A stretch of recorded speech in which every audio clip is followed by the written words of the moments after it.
우리는 이번 한 주간 8차 특별 새벽 집회를 함께 나누고 있습니다.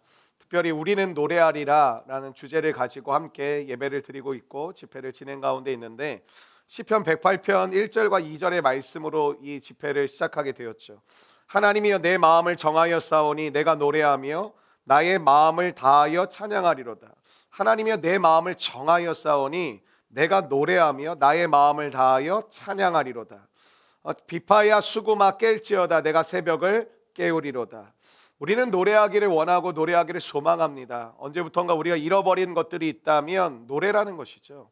이 노래라는 것이 회복되어졌다라는 것은 단순히 내가 노래한다 찬양한다 이게 아니라, 내 안에서 울려 퍼지는 노래는 사실 내 영혼의 회복을 이야기하는 것이고 내 마음의 치유를 이야기하는 것입니다.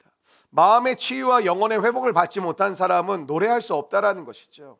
우리가 노래할 수 있다는 것은 우리 내면이 치유되었음을 고백하는 것입니다. 우리의 영혼이 회복되었음을 증명하는 것이죠. 그래서 내가 어거지로 막 찬양을 하는 게 아니라 삶을 살아가고, 쉽게 얘기해서 가는데, 제가 그저께인가 아내랑 이렇게 집에 가면서 이렇게 태양이 막 떠오르는 걸 보면서 와, 오늘 되게 멋있다.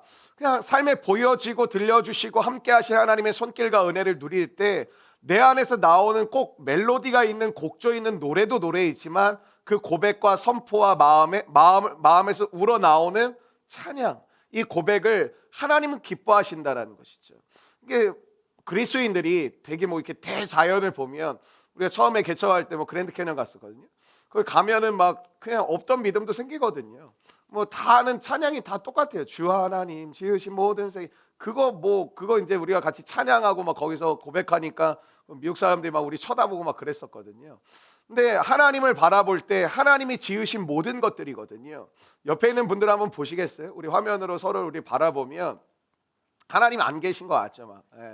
하나님 계시면 이렇게 질서가 없을까 이런 생각도 들지만, 우리가 서로를 바라볼 때도 찬양이 있어야 된다라는 거예요. 찬양 안에는 즐거움도 있는 것이고요. 여러분, 하나님을 바라볼 때 우리가 되게 제한적이거든요. 뭐가 좀 좋아야 돼요. 그러니까 뭔가 기쁘고 좋고 마음이 편하고 이래야 찬양이 나오고, 슬프고 아프고 어려우면 찬양이 안 된다고 생각하는데, 시편의 저자들을 통해서 우리가 느끼는 게 뭐였죠? 연약함에도 하나님 우리의 입술을 통해 찬양케 하시고, 절망의 상황 가운데도 하나님은 우리의 마음을 붙드셔서 노래케 하신다라는 것이죠. 오늘 하나님께서는 특별히 은혜가 노래되어라는 설교 제목이지만, 그 은혜가 누구에게 주어졌을까요?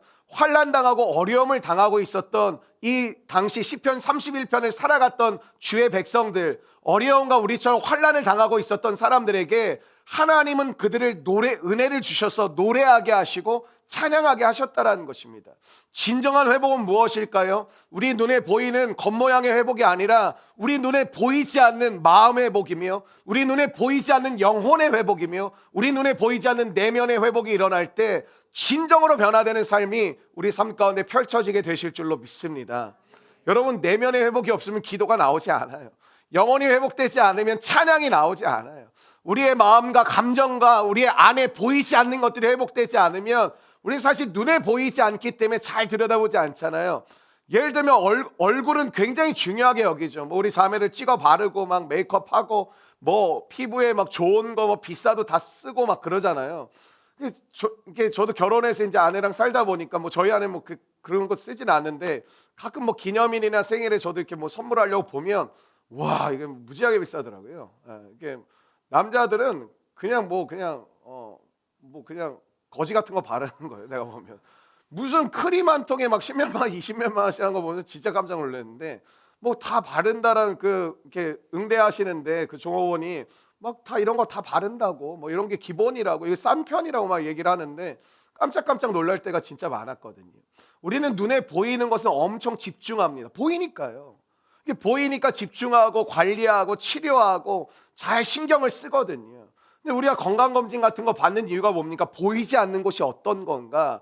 이게 사실은 건강검진 받는 게 왜 두렵죠? 보이지 않는 것이 어떠한 상태인지 점검이 되지가 않거든요.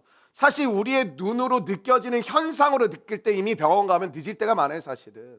그래서 1년에 한 번 정도는 이렇게 한 30대 후반부터는 검진을 받으라고 이제 하고, 우리나라 되게 좋은 나라 아닙니까? 이게 나라에서 2년에 한 번씩 검진을 또 받을 수 있도록 해주거든요. 근데 왜 그러냐면 우리 눈에 보이지 않기 때문에 이게 그냥 괜찮다고 생각하고 살지만 검진 받고 나서 마음이 평안한 사람을 본 적이 전 한 번도 없어요. 건강검진 받고 너무 신나하고 다 괜찮을 거야, 다 좋을 거야, 와 검진 받고 내 몸의 상태를 알 수 있어 너무 좋다, 이게 아니라 혹시 어디라도 안 좋으면 어떡하지? 혹시 어디라도 이상이 나오면 어떡하지? 혹시 내가 모르는 부분이 되게 안 좋고 내가 모르는 질병 같은 게 나타나면 어떨까, 되게 두려워하는 것이죠. 하나님 앞에 예배드린다라는 것은 눈에 보이는 것도 변화가 있는 것이지만 눈에 보이지 않는 영역을 하나님은 건드리시는 거예요. 저와 여러분의 대부분의 기도의 제목은 눈에 보이는 것들이거든요. 그래서 우리가 인생 가운데 좋은 것들을 원하는 게 뭐냐면 다 눈에 보이는 것들이거든요.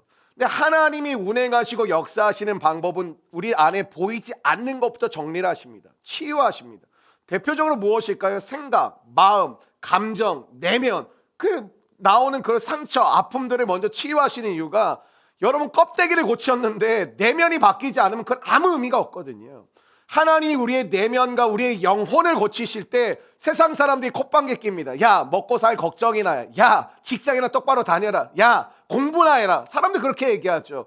눈에 보여지는 것을 먼저 하고 그 다음에 여유가 있고 너가 재력이 되고 뭔가 시간이 남아도면 그때 뭐 마음도 관리를 하고 생각도 관리를 해야지, 무슨 먹고 살 것도 없는데 마음을 관리하고 뭐 영혼을 관리해, 쓸데없는 소리 하고 앉았네.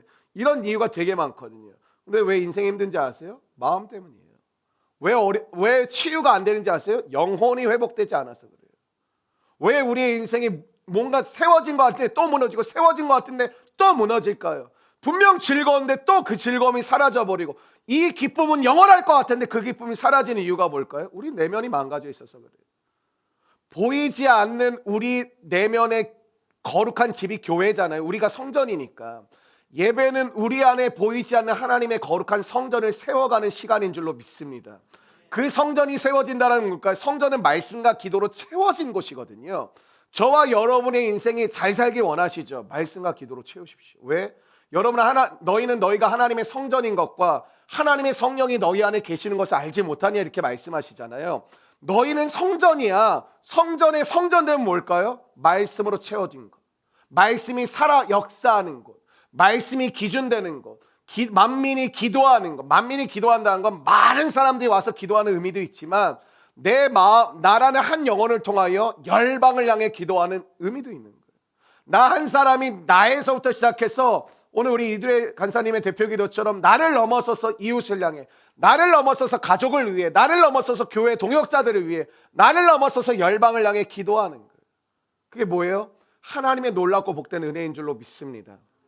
여러분, 우리 인생에서 정말 귀한 축복이 임하기를 원하고, 특별히 이번 8차 특별 새벽 집회를 온라인으로 오프라인으로 예배 드리신 우리 성도들, 매일 한 3일째인데 한 45분 정도 이렇게 예배를 드리는 것 같아요. 한 집에 한 대 켜놓고 예배 드리신 가족도 있겠지만 한 44명, 45명 이게 어제까지 그렇게 예배를 드리신다 그러더라고요. 예배를 이렇게 드리고 있는데 여러분 모두에게 하나님이 축복해 주시기를 간절히 바라고 소망합니다. 여러분 빨리 저는 끝났으면 좋겠습니다. 8차 특별 새벽 집회가. 네, 당신의 일들이 아니시라고 전혀 우리는 계속했으면 좋겠는데 꼭 끝나면 목사님 우리 교회 새벽기도 안 합니다. 네, 다음 주부터 없습니다. 여러분 각자의 자리에서 하시고. 근데 이게 중요한 게, 가장 귀한 축복을 여러분을 위해서 제가 구하고 있는 게 뭐냐면, 이번에 축복은, 가장 귀한 축복 중에 하나는 때를 놓치지 않는 거예요. 때를 놓치지 않는 은혜와 지혜가 우리 모든 예배하시는 여러분들에게 임하시기를 축원합니다. 여러분, 때를 놓치는 의외의 이유가 뭔지 아세요? 좋은 것만 바라보시기 때문에 그래요. 그러니까 여러분의 인생의 의미, 계획 이런 걸 보면 다 좋은 것들이거든요. 여러분 인생의 계획을 짜실 때 하나님 고난도 좀 주세요, 이런 거 없잖아요. 근데 성숙해진다는 게 뭔지 아세요? 고난이 유익이라는 것을 받아들이기 시작하면서, 하나님 내가 감당 못할 고난 좀 안 주신다고 했으니까 하나님 작은 고난 주셔서 그거 감당해 가면서 제가 변화되고 새롭게 되기를 원합니다. 물론 이렇게 얘기해도 아마 기도는 안 하실 거예요. 우리는 다 우리의 인생의 계획을 들여다보면 좋은 것들만 심어놨거든요. 그리고 그것을 계속 바라보고 있거든요. 그러니까 하나님 앞에서 하나님의 때가 왜 이렇게 더디 느끼고 하나님이 왜 함께 하시지 않는다고 느끼냐면 좋은 것들만 바라보고 있고 내가 원하는 것들만 써놓은 것만 보니까 그것들이 이루어지지 않으면 하나님이 함께 하시지 않는 답답함을 우리가 가지고 있다라는 것이죠. 여러분 삶의 계획을 짜면서 뭐 예를 들면 내가 뭐 진학 계획을 짠다, 취업 계획을 짠다, 뭐 결혼 계획을 짠다. 거기 나쁜 뭐 고난이 있습니까? 어려움이 있습니까? 근데 여러분 살아보십시오. 고난과 어려움이 없는 사람이 누가 있습니까? 근데 우리는 인생의 계획을 할 때 좋은 것만 딱 써놓거든요. 그리고 그 좋은 것을 하나님의 은혜로 다 이루어지기를 원하거든요. 그렇기 때문에 하나님은 뭐 하고 계시냐 이런 생각이 들 때가 진짜 많은 거예요. 광야의 시간을 걷는 건 나는 계획이 없어. 근데 하나님 광야를 걷게 하시거든요. 왜? 하나님의 사람답게 되어진다는 건 좋은 것만 주셔서 되는 게 아니에요. 우리 안에 나라는 자아가 깨어지고 자기를 부인해야만 하나님이 내 안에 사시는 그 믿음으로 살 수 있거든요. 가장 큰 적은 옆에 있는 사람도 아니고 가정도 아니고 돈도 아니에요. 나 자신이거든요. 그러니까 주님이 우리에게 뭐라고 말씀하면 너가 나를 따라오기를 원한다. 내 제자가 되려무나. 근데 너가 필요한 게 있다. 자기를 부인하고 너의 십자가를 지고 나를 따르라. 저는 오늘 예배를 통해서 여러분의 자아가 죽기를 주의 이름으로 축복합니다. 여러분 고난을 유익으로 여길 수 있으려면 삶의 주인이 하나님이어야 돼요. 그렇지 않으면 이거 받아들이기가 진짜 어려워요. 내가 내 인생을 핸들링하고 내가 내 인생을 이끌어간다고 생각하면 고난이라는 거, 어려움, 계획에 안 들어가죠. 힘듦 싹 빼죠. 그러니까 여러분에게 가끔 이럴 때가 왜 안 해? 힘들어서요. 왜 그만뒀어? 못하겠어요. 너무 지쳐요. 왜 더 해보지 그래? 할 만큼 한 것 같아요. 그러니까 우리의 인생의 계획에는 고난이나 힘듦이나 어려움이나 역경이나 장애물이라는 게 없거든요. 근데 삶을 살아갈 때마다 그게 훅훅 다가오는데 좀 마음이 괜찮거나 은혜가 좀 있거나 좀 힘이 있거나 돌아볼 여유가 있으면 감당해 가는데 혼자 막 그거를 막 이게 하고 있다가 안 되면 어떻게 하죠? 못하겠다. 힘들다. 지친다. 나 더 이상 할 수가 없다. 그런 것이죠.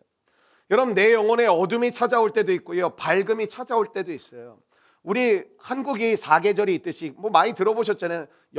우리의 신앙에도 사계절이 있다고 생각을 합니다. 봄이 있고요. 여름이 있고요. 가을이 있고요. 겨울이 있다고 생각이 되어집니다. 여러분의 인생의 영혼의 계절은 요즘 어떤 계절입니까? 여러분 겨울이란 계절이 우리가 봤을 땐 특별히 영혼의 겨울은 필요가 없다고 느껴질 때가 진짜 많잖아요. 겨울의 기간은 진짜 짧았으면 좋겠고 특별히 가을이나 봄의 계절이 좀 많이 길었으면 좋겠다는 생각을 하자. 뭐 심는 계절이나 뭐 물 주고 기다리기보다는 빨리 열매를 또 맺는 가을이 오기를 원하고 겨울은 좀 빨리빨리 끝났으면 좋겠고 이게 짧았으면 좋겠다고 생각하는데 겨울의 기간이 뿌리를 깊이 내리는 시간이래요. 겨울의 기간이 우리가 볼 때는 아무 의미가 없고 빨리 지나갔으면 좋겠다는 시간이잖아요. 근데 여러분 나무도요. 겨울 시즌에 뭘 하고 있느냐? 뿌리를 깊이 내리고 있는 시간이래요. 왜냐하면 물과 영양분이 부족하다 보니까 더 깊이 뿌리를 내리지 않으면 그걸 흡수해 갈 수가 없는 거예요. 여러분의 영혼의 겨울을 보낼 때 의미가 없다고 느낄 때가 진짜 많죠. 빨리 끝났으면 좋겠다. 빨리 끝났으면 좋겠다. 하나님 빨리 치유하시고 빨리 회복하셔서 이 어렵고 답답한 시간은 빨리 끝났으면 좋겠다. 어쩌면 그 어렵고 답답한 그 시간이 우리의 인생 가운데 생각하지 못했던 부분들을 생각하게 하고 바라보지 못했던 것들을 바라보게 하고 듣지 못했던 것들을 받아들이게 만드는 시간이라고 생각이 되어집니다. 저와 여러분의 인생의 겨울을 보내고 있는 분이 혹시 계시다면 여러분의 인생의 겨울에 뿌리가 깊어지는 놀라운 은혜를 누리시기를 주의 이름으로 축원합니다. 저도 옛날엔 그랬거든요. 어려움 없는 목회하게 해주세요. 힘들지 않는 목회하게 해주세요. 그딴 거 없더라고요. 힘들지 않은 목회가 아니야. 생각해보니 어렵지 않은 목회가 아니야. 바뀌었어요. 철이 들어가지고 하나님 힘듦을 견딜 수 있는 목회자가 되게 해주시고 어려움을 갈등을 이겨낼 수 있는 그런 사람이 되게 해 주시옵소서. 그 마음을 가져가는 게 필요하지 않을까요? 여러분 직장에 오늘 가지만 어떤 사람은 마음이 편하지만 어떤 사람은 마음이 불편할까? 또 걔 만나야 되고 또 그 사람 봐야 되고 또 내가 하기 싫은 일을 계속하는 게 정말 주님의 뜻일까? 이거 나랑 맞는 건지 안 맞는 건지 나 아직도 잘 모르겠는데 이거 가서 내가 그냥 돈 벌려고 그냥 먹고 살려고 하는 게 정말 하나님의 뜻일까? 이런 생각들이 우리 가운데 있거든요. 하나님 앞에서 갈등과 고난과 어려움과 역경의 시간들은 필요하다라는 것이죠. 꼭 겨울만 제가 강조하는 건 아니고요. 우리 인생에 저는 요즘 그런 나이를 우리 장년들 앞에서 죄송한데 나이를 자꾸 먹어도 장년들의 마음을 좀 이해할 것 같아요. 작년들은 아시죠? 예. 그 봄에 꽃 피면 꽃 봐야 돼. 예. 여름에 바다 봐야 돼. 예. 그리고 막 가을 되면 단풍. 아니 그 동네도 단풍이 아니 설악산 단풍을 봐야 된대. 예. 또 겨울 하면 또 좀 낭만적인 분들은 겨울바다 또 봐야 돼. 예. 근데 그게 굉장히 좋은 거더라고요. 각 계절을 즐길 수 있는 거 굉장히 좋다고 생각이 되어집니다. 여름에 그런 인간들이 있죠. 아, 빨리 겨울 왔으면 좋겠다. 불행한 인간입니다. 겨울 되면 빨리 또 난 더운 게 좋아, 더운 게 좋아. 막 이런 사람도 있죠. 난 바닷가에 또 난 수영하는 게 좋아. 막 이런 사람도 있거든요. 각 계절을 즐길 줄 아는 것이 성장하는 것이고 성숙해가는 것이. 봄이면 꽃을 보며 아름답다고 표현할 수 있는 거. 봄 되면 여러분 황산 이런 것 좀 그만하시고 그걸 볼 줄 아는 거. 여름이 되면 땀도 흘리면서 또 여름에 누릴 수 있는 그것도 할 줄 아는 거. 그게 되게 필요하거든요. 우리가 뭐 이렇게 가면은 우리가 선교 같은 데 가면 우리 선교 빡세게 하니까 산족 갔을 때 두 번째부터 선교사님이 굉장히 좀 좋게 막 해주셨는데 마지막 날 그것도 한 3시간 뭐 그 정도 바닷가에 가서 고기도 먹고 이렇게 마지막 시간을 갔는데 바닷가 가서도 바닷가에 안 들어간 인간들이 있더라고요. 근데 보면 참 안타까운 거예요. 바다에 왔으면 바다에 들어가요. 근데 얘는 또 너무 애들을 빠뜨려. 다 빠뜨려. 막 빨래하는 줄 알았어. 애들 데리고. 근데 가면은 누릴 줄 아는 거 그게 되게 중요하거든요. 갔는데 그냥 안 들어 계속 서 있어. 왜 안 들어? 바지가 젖는 게 싫대. 너를 그냥 몽땅 적시고 싶더니. 근데 그걸 즐길 줄 알고 누릴 줄 아는 게 되게 필요하거든요. 여러분의 삶 속에 우리의 영혼과 삶을 풍성하게 할 수 있는 방법이 뭔지 아세요? 우리는 겨울을 보내거나 봄을 보내거나 여름을 보내거나 다 거두는 시즌만 기대하고 계시죠. 언제 주시는 거예요? 언제 걷어요? 언제 풍성해져요? 언제 넘치는 거예요? 이거 하고 있잖아요. 봄은 봄대로 즐길 줄 아는 거예요. 신앙이 성숙해져 갈수록 겨울을 겨울대로 누려갈 수 있는 거예요. 여름을 여름대로 버텨가는데 그냥 빨리 왔으면 빨리 가을이 왔으면 좋겠다가 아니라 이 물을 주는 즐거움을 알고 자라나는 기쁨을 누릴 줄 아는 거예요. 저는 우리의 모든 영혼이 환난과 어려움 속에 있지만 왜 그럴까? 우리 인생의 계절을 누리지 못함이 아닐까? 우리는 좋은 것만을 좋다고 여기고 내가 생각하는 것만을 좋다고 여기고 특별히 인생의 4계절을 보면 가을, 거두는 시즌만을 우리는 원하며 살고 있지 않을까?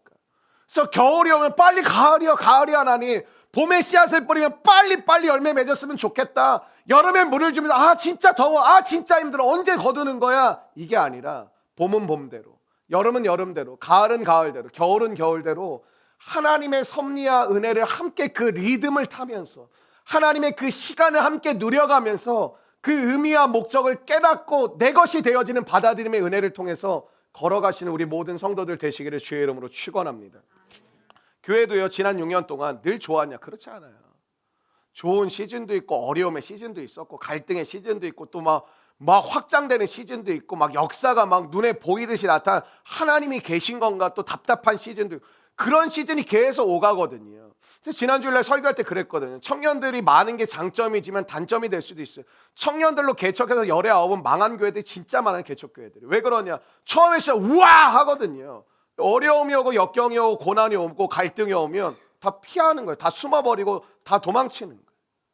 그럼 뭐 하냐? 책임을 지는 사람이 없는 거예요. 내가 그 십자가를 지겠습니다. 없는 거예요. 그러니까 갈등이 오면 상태가 다 드러나는 거예요. 은근슬쩍 숨고 피하고 사람들 안 마주치고 그냥 나는 저 갈등에 끼고 싶지 않아 이런 사람이 있고 또 욕하고 비난하고 정죄하고 다니는 사람이 있고 또 소수지만 몇 명은 기도하고 또 그 갈등을 풀어가려고 애를 쓰는 사람들이 있어요. 이런 어떤 사람들이 있어요? 교회에서뿐만이 아니라 가정도 마찬가지고 직장도 마찬가지. 직장도 눈치 딱딱 굴려가면서 뭔가 어렵다 피해. 나한테 피해될 거 하면 싹 피해. 나한테 득이 될 거 하면 싹 붙어. 뭔가 나랑 관계없어? 안 해. 왜 내가 그거 해야 돼? 나 필요 없어. 나 하기 싫어. 내 일 아니잖아. 이런 마음으로 살아가는 사람 진짜 많거든요. 여러분의 인생의 계절에 늘 좋은 것만을 추구하며 살다 보면 우리의 마음이 어떻게 될까요? 바라보지 못하는 거예요. 그러니까 하나님은 늘 뭔가 하실 때만 좋으신 분이고 겨울, 봄, 여름은 그냥 힘들고 어렵고 간신히 버텨가는 인생의 계절이라고 생각을 하는 것이죠. 시편 31편은요. 우리와 다를 바 없는 환난을 당하고 어려운 사람들의 노래를 기록하는 거예요. 환난을 당하고 있는데 노래한다라는 거예요. 어려움을 당하고 있는데 노래하고 있다라는 거예요. 그리고 뭐냐면 이렇게 노래하자고 우리에게 제안하고 있는 거예요. 이렇게 너도 노래하자. 이 어려움과 환난 속에서도 노래할 수 있는 사람의 특징이 뭐냐면 이거예요. 하나님이 내 인생에 함께 하신다라는 것에 대한 확신이 있는 자만이 환난과 어려움 속에서도 노래할 수 있다라는 거예요. 환난과 어려움이라는 게 쉽게 얘기하면 이런 거 아니겠습니까? 내 계획이 틀어졌다. 내가 생각한 대로 되지 않는다. 내가 예상치 못한 어려움과 고통과 고난이 찾아왔다. 그게 환난과 우리가 느끼는 어려움 아닙니까? 근데 왜 그거를 당황해하고 어려워하죠? 내가 생각한 거 아닌데? 내가 계획한 거 아닌데? 나 이거 싫은데? 난 이거 안 알고 싶은데? 내가 주도하고 내가 삶의 주인인 사람들은 내가 예상치 못한 일이 당연히 찾아오는 건데 그럴 때마다 막 너무너무 힘들다라는 거예요. 여러분 말이 됩니까? 근데 하나님이 내 인생을 죄인인 나를 건져주셨고 그 의인된 나를 하나님의 자녀답게 그리스도를 닮아가는 모습대로 살아가도록 빚어주시고 만들어가시고 양육하시는 과정 가운데 있다고 받아들여야만 환난과 어려움을 첫 번째 뭐예요? 받아들여야 되거든요. 내게 주신 게 맞다. 내가 받아들여. 계속 부정하시면 이거 내 거 아니야. 내 거 아니야. 난 싫어. 난 싫어. 여러분 아닙니다. 하나님 나 이거 받아들이기 솔직히 어렵습니다. 그러나 주님이 내 삶의 주인이심을 제가 믿기에 제 삶 가운데 찾아온 고난과 이 역경을 받아들이겠습니다. 그러나 저는 이걸 감당할 힘이 없으니 하나님께서 감당할 수 있는 지혜와 은혜를 허락해 주십시오. 하나님이 그렇게 저를 인도해 가실 줄로 믿습니다. 그때 마음의 안정과 마음을 맡길 때 노래가 나와. 하나님이 나와 함께 하신다는 게 말씀으로 내가 너와 함께 이것도 있지만 하나님께 온전한 기도와 맡김을 드릴 때 우리가 기도의 자리에서 일어나고 예배의 자리에서 몸을 떠서 세상으로 들어갈 때 하나님이 내가 너와 함께하고 있어라고 마음의 음성을 주실 수도 있어요. 내가 너와 함께하고 있어. 내가 너를 붙들고 있어. 그런데 또 하나의 증거는 뭔지 아세요? 여러분이 그 마음을 맡겨드리고 일어설 때 여러분의 입술에서 여러분이 모르게 흘러나오는 노래와 찬양이 있어요. 개인적으로는 사실 그런 은혜를 참 많이 받았던 것 같아요. 기도하고 일어날 때마다 하나님이 그날 주시는 그날에 막 곡이 있어요. BGM 같은 게 막. 뭐가 내 안에 내가 일어서면서 이렇게 고백되어지는 찬양들이 있어요. 반복될 때도 있고요. 그 곡이 바뀌어질 때도 있더라고요. 여러분의 삶에는 어떠세요? 하나님 함께하고 계시다는 게 음성으로도 들어야 되지만 하나님이 함께 하시는 증거가 뭔지 아세요? 여러분 환난과 어려움의 때인데 여러분의 입술에서 노래가 나와요. 감사가 고백되어져요. 그리고 하나님의 말씀이 선포되어집니다. 약속을 믿기 시작합니다. 여기서 중요한 게 뭘까? 하나님은 어떤 분이신지를 확실하게 알아야 된다는 것이죠. 오늘 본문은 그 하나님이 어떤 분이시냐 한번 따라해 주시겠습니까? 공의의 하나님. 공의의 하나님이라고 이야기하고 있어요. 하나님의 공의라는 것은 두 가지 면을 동시에 우리 가운데 보여주고 있는 건데요. 공의라는 게 뭐냐면 하나님은 나를 사랑하신다. 이게 첫 번째 한 가지 면인데 동시에 어떤 걸 주시냐면 이것도 있지만 동시에 그분은 두려워해야 될 대상이다. 이 두 가지가 항상 함께하는 거예요. 하나님은 사랑하시고 나를 사랑하시는 분이시다. 이것과 함께 하나님은 경외하고 하나님은 두려워해야 될 분이시다. 이 두 가지가 같이 가는 게 공의라는 거예요. 공의의 하나님을 바라보는 것이죠. 부모님 그러면 사랑하는 마음도 있죠.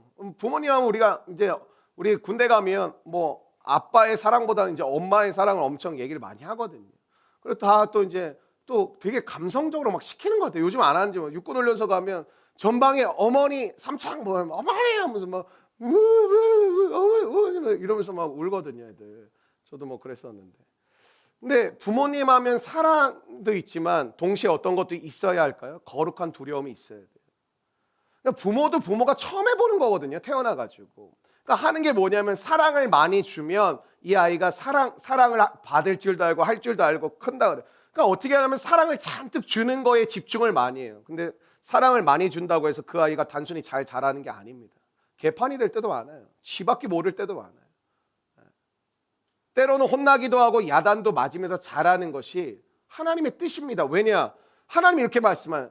내가 너의 아버지잖아. 근데 난 너에게 징계도 줄 거야. 너가 잘못하면 징계할 거야. 근데 이렇게 말씀하세요. 징계가 없으면 사생자예요. 넌 부모가 없는 자다. 징계가 없다라는 건 널 축복하는 게 아니라 내가 너를 지키고 있는 사랑의 증거라는 거예요.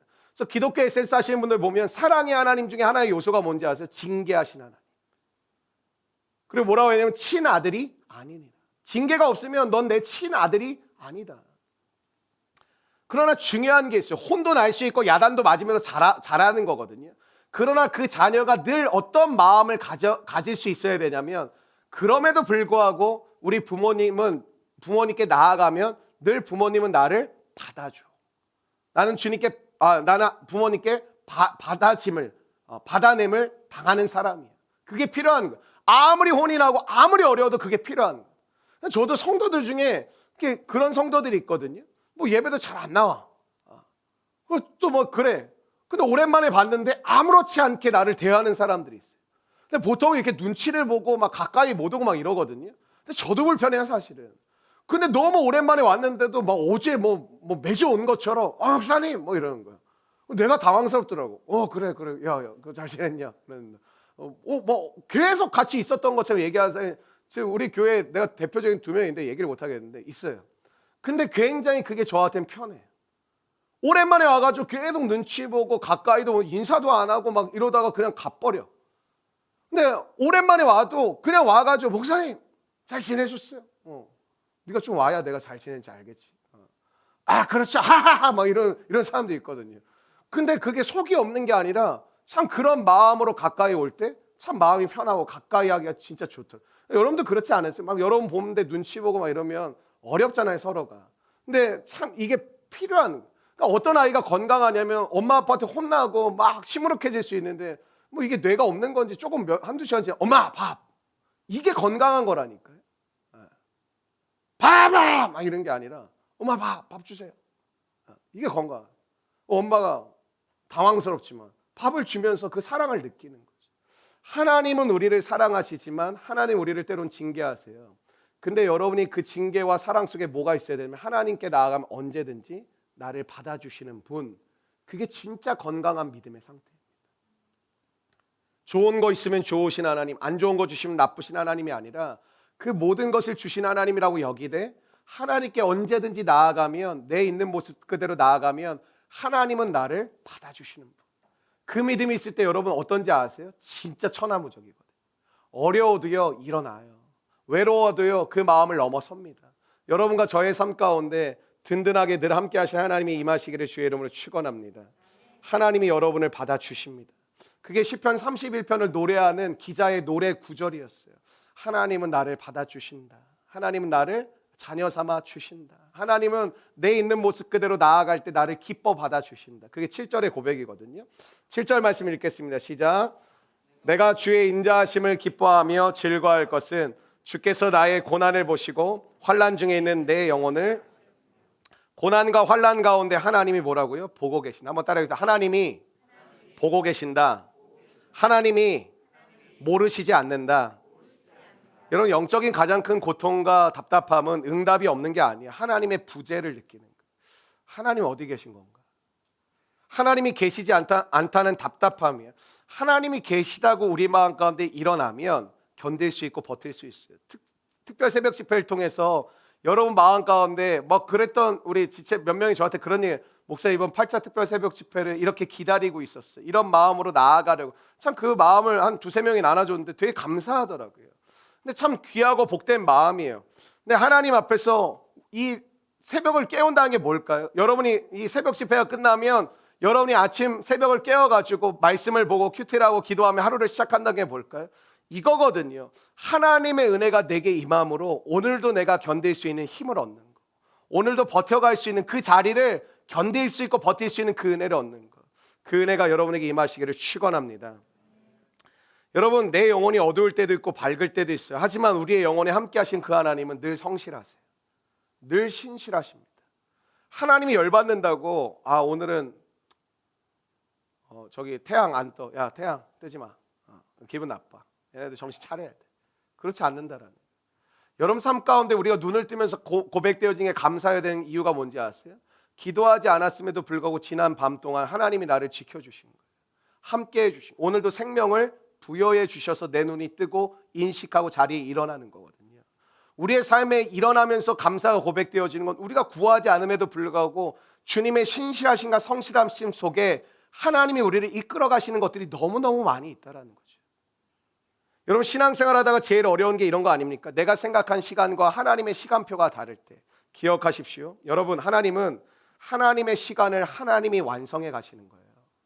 여러분, 하나님은 하나님의 뜻과 계획을 하나님이 완성해 가시는 거예요. 카이로스와 크로노스 한번 설명드린 적 있지 않습니까? 예수님의 십자가 사랑이 뭔지 아세요? 크로노스와 같은 우리의 인생, 그냥 흘러가는 물리적 시간이 하나님 앞에서 의미가 생기고 목적이 생기는 전환되는 시간의 그 분기점이 뭐냐면 그리스도의 십자가예요. 마지막 19절부터 24절까지의 내용이 뭐냐면 우리는 누구냐 이거예요. 우리는 누구냐? 노래하고 있는 이 시편 기자가 우리가 누군 줄 아냐? 이렇게 얘기하는 거거든요. 너희는 너희들 알고 있느냐? 우리 가운데 이야기는 이런 거예요. 우리는 누구냐? 하나님을 바라보는 사람이다. 주님의 임재를 기다리는 사람이다. 하나님의 시간을 기다리는 사람들이라는 것이죠. 오늘 본문 마지막 이 19절부터 24절 부분이 뭘 얘기하냐면 우리가 누구인지를 알려주는 거예요. 여러분 오늘 하루를 보내시면서 특별히 이 19절부터 24절의 내용을 좀 반복해서 읽어보시면 참 유익할 거라고 생각이 들어요. 내가 누구냐, 우리가 누구냐를 명확하게 드러내고 있거든요. 한마디로 주님이 이거예요. 우리는 하나님을 바라보는 사람들이다. 이게 19절부터 24절까지의 내용입니다. 우리는 하나님을 바라보는 사람들이다. 그래서 우리는 절망할 수 없는 사람들이다. 여러분 여러 가지 상황들이 우리에게 다가오고 때로는 앞이 캄캄한 것처럼 느껴지지만 기대하고 있는 거예요. 조금만 있으면 밝은 빛이 떠오를 거예요. 조금만 기다리면 하나님의 태양이 떠오를 거예요. 그래서 그리스도인에게 있어서 어제도 말씀드렸지만 소망이라는 것이 진짜 큰 축복이거든요. 소망 중에 즐거워함이에요. 여러분 안에 소망이 있을 때 나아갑니다. 소망이 있을 때 정리됩니다. 소망이 있을 때 치우치지 않습니다. 좌로나 우로나. 하나님 앞에서 주시는 그 소망이 임할 때 즐거움이 임한다는 것이죠. 여러분 기도하셨으면 하나님께 맡기십시오. 기도하셨으면 하나님께 맡기십시오. 믿음은 맡길 수 있는 힘입니다. 여러분 믿음이 주어졌다는 건 내가 맡길 수 있는 힘이에요. 맡겼다라는 것 자체가 힘이에요. 여러분 우리는 우리의 것을 아무에게나 맡기지 않습니다. 예를 들면 제 이제 차가 있는데 가끔 우리 상민 간사가 목사님 차 키 좀 주시면 차 좀 빼놓을게요. 뭐 이렇게 할 때가 있어요. 상민 간사한테 키를 줘요. 근데 뭐 누구라고 예를 들어야 할지 모르겠지만 운전면허를 지난주에 땄어. 목사님 잠깐 저기 마트 좀 갔다 오게 차 좀 빌려주세요. 미안해. 택시 타고 갔다 와. 못 줘요. 갔다 오면 차가 반쪽으로 돼 있어. 갔다 오면 막 스포츠카 막 뚜껑 열려 있고 줄 수가 없거든요. 근데 여러분 아무한테나 맡길 수 없는 거예요. 하나님께 맡긴다라는 건 어떤 의미인지 아세요? 하나님을 믿으면 여러분 답답하시죠. 선택할 게 어차피 하나님밖에 없잖아. 이렇게 얘기하잖아요. 근데 사도 바울이 여러분 비교할 수 없는 최고의 스펙을 가졌던 인생이었거든요. 근데 그것을 배설물로 여기고 내가 왜 그 배설물로 여기냐면 예수로 아는 지식이 가장 고상하기 때문이에요. 여러분 우리는 기쁘게 버리는 거예요. 기쁘게 선택하는 거예요. 왜? 예수님이 최고니까요. 최고의 것을 선택했는데 더 좋은 방법이 어디 있을까? 누가 이러고 앉아있어요. 우와 최고의 선택을 할 수 있었어. 우와 대박 너무너무 좋다. 우와 최고의 것을 선택했어. 이렇게 되는 게 주님을 붙드는 자의 모습이에요. 여러분 여러분의 삶 가운데 뭘 가지고 있어요. 근데 누군가가 와서 그거보다 훨씬 좋은 걸 주겠대요. 근데 너 가지고 있는 거 나한테 주면 내가 그걸 주겠다. 누가 안 주겠냐? 나 같으면 그냥 던져주겠다. 이거 주면 좋은 거 주겠다. 뭐 아이패드 이거 주면 신형 주겠다. 가져가라고. 빨리 가져가라고. 하나님을 얻었다라는 건 내가 하나님 믿고 말씀대로 안 살면 혼나고 또 저주받을 수도 있고 막 다리 몽둥이 뿜질르고 병원에 또 실려갈 수도 있고 그런 게 아닙니다.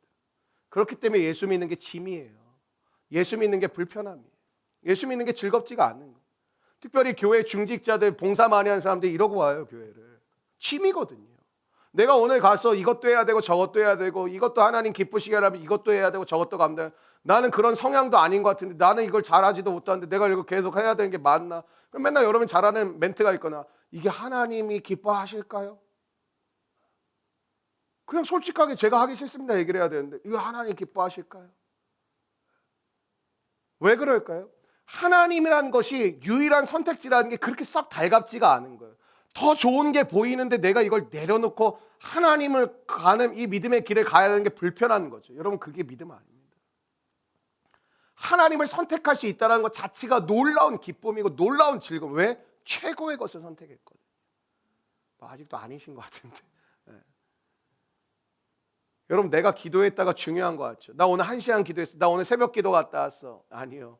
하나님이 내 기도를 들어주시다니. 이게 은혜예요. 내가 하나님께 기도 많이 했다. 제가 보면 아직도 먼 인간들이에요. 저분 하루에 2시간, 3시간씩 기도하는 분이면 아직도 먼 사람. 하나님이 제 기도를 들어주세요. 어떻게 제 기도를 들어주시죠? 이런 저의 고백을 하나님이 들어주세요. 제가 저 진짜 알거든요. 근데 이런 왔다 갔다 하는 인생인 저의 고백을 하나님이 기뻐 들어주세요. 이미 여러분 그게 은혜이고 그게 축복이지 않겠습니까? 여러분 이 자리에 나왔다 내가 안 빠졌다도 물론 잘하시는 거고 귀한 모습이죠. 그러나 하나님 앞에 내가 예배드릴 수 있는 그런 존재가 되다니 그 감격이 있으십니까? 내가 하나님께 기도하는데 하나님이 나에게 기도하라고 말씀하시니까 근데 그 하나님 내 기도를 들어주시다니 그 놀라움이 있으십니까? 그 감격이 있으십니까? 여러분 이 세상은 항상 남의 것을 뺏으려고 하고요. 어떻게 해서든 자기의 유익을 취하려고 여러분 그래 우리가 늘 조심하잖아요. 누가 내 뒤통수 칠지 모르니까. 근데 이 세상 속에 예수 그리스도의 거룩한 빛을 들고 살아가는 바보 같은 사람들 우리 아닙니까? 이게 그리스도인 아닙니까? 손해보고 희생 보는데 왜 그 길을 걸어가는지 왜 저렇게 애쓰고 수고하며 남들을 왜 저렇게 살아가는 것인지. 근데 여러분은 어떤 삶을 살아가고 계세요?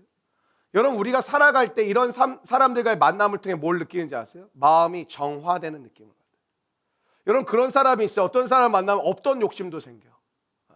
와 나도 저거 가고 싶다. 와 부럽다. 그리고 계속 그걸 자랑해. 어떤 사람을 만나면 내가 겸허해지는 성도를 만나는데 내가 겸허해질 때가 있어요. 와 어떻게 저런 선택을 할 수 있지? 어떻게 저런 삶을 나눌 수 있지? 어떻게 저렇게 포기할 수 있고 저렇게 선택을 드릴 수 있을까? 그 놀라운 거예요. 여러분은 어떤 만남을 가지고 계십니까? 어떤 만남을 기뻐하고 계십니까?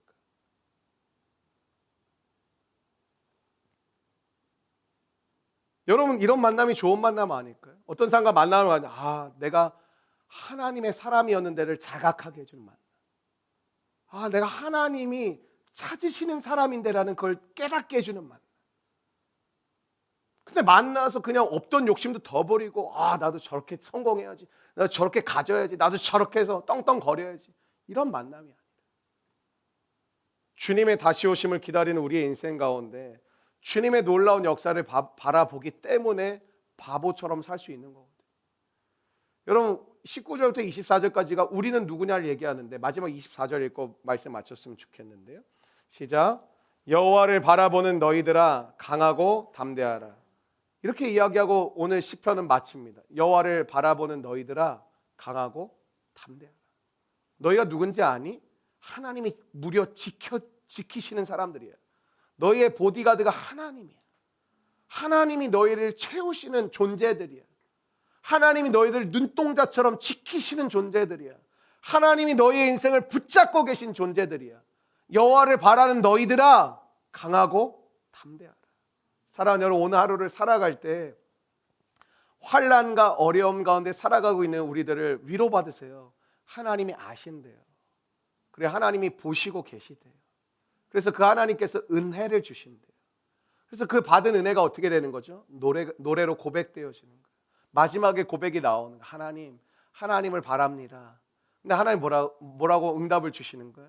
강하고 담대하라. 하나님을 바라는 너희들아 강하고 담대하라.